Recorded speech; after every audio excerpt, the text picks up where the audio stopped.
Welcome, travelers, to Adventures in Security. In this video, we explore the activities organizations should engage in after a cybersecurity incident, activities that help strengthen the organization's cyber defenses.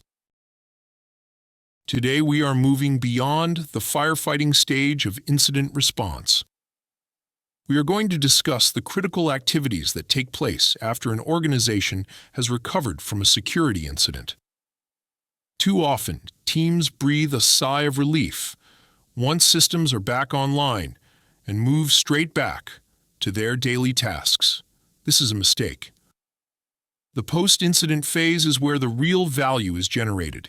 It is where we ensure that the same incident doesn't happen again next week. We will be looking at how to document and reconstruct the event, how to assess the true risk to the organization, and how to perform a deep dive root cause analysis. Finally, we will cover the necessary legal hold procedures and how to use these events to drive positive culture change. Getting the facts straight. We need rigorous incident documentation and reconstruction. During the heat of the battle, notes can be messy. Now is the time to reconstruct a clean, accurate timeline of exactly what happened, when it happened, and how the threat actor moved through the environment. Once we know what happened, we must assess what it means. This is the impact and risk assessment. We aren't just counting infected laptops, we are assessing the business risk. Did we lose intellectual property? Did we suffer reputational damage? This assessment is vital because it translates technical failures into business language. This enables managers to choose the right changes. Security fixes often cost money or slow down operations. Managers need this risk data to decide which changes are justified and which are not. Root cause analysis, RCA, tells us why. Why is this needed? Because if you only fix the symptom, like re-imaging a simplified server, you leave the door open for the attacker to return. We need to find the underlying defect. Effective RCA looks at three distinct areas: technology, process, and human factors.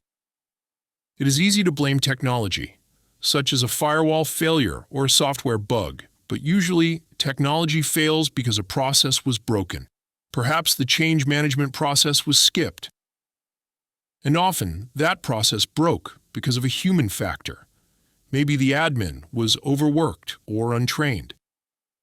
You must investigate all three layers to find the true root cause. So, how do we actually complete a root cause analysis? One effective tool, if used correctly, is the 5 whys. It is simple. You state the problem and ask why 5 times until you hit a systemic issue. Let's walk through an example. Suppose a database was breached. Why? Because of an SQL injection attack. Why was that possible? Because the web application didn't sanitize user input. Why was the code written that way? Because the developer didn't follow secure coding standards. Why didn't they use secure coding standards? They were never trained on the new standards. Why were they not trained?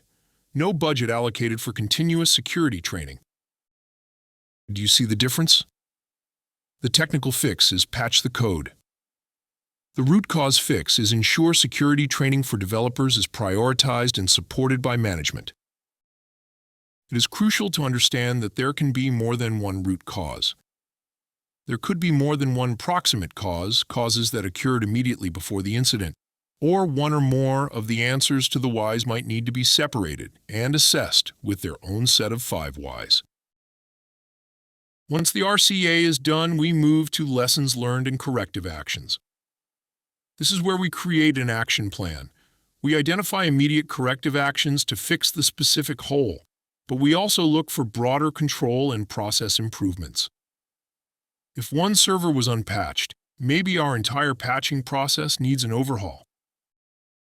Simultaneously, we must handle evidence retention and legal support. Just because the incident is over technically doesn't mean it's over legally. You may face lawsuits or regulatory fines months later. You must preserve images, logs, and chains of custody in a secure manner to support your legal team. Finally, we address communication, reporting, and culture change. The final report shouldn't just be a dusty document. It is a tool for communication. It informs the board and satisfies regulators.